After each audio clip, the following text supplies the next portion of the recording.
भीष्म पितामह का मूल नाम देवव्रत था। वे राजा शांतनु और मां गंगा के पुत्र थे।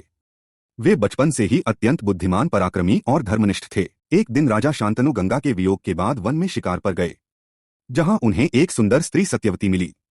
राजा उस पर मोहित हो गए और विवाह का प्रस्ताव रखा। इस पर सत्यवती बोली, अगर मेरे पिता मान जाए तो मैं आपसे विवाह कर लूंगी। अगले दिन शांतनु सत्यवती के पिता दासराज से मिलने उनके घर गए तथा दासराज से सत्यवती के विवाह की बात कही। लेकिन सत्यवती के पिता ने शर्त रखी कि सत्यवती का पुत्र ही भविष्य में हस्तिनापुर का राजा बनेगा। यह सुनकर शांतनु बहुत दुखी हो गए, क्योंकि उन्होंने पहले देवव्रत को उत्तराधिकारी घोषित कर दिया था। आठ वे उदास होकर वापस लौट आए। देवव्रत ने जब यह सुना तो वे अपने पिता के सुख के लिए स्वयं सत्यवती के पुत्रों को राजा बनाने की शपथ ली।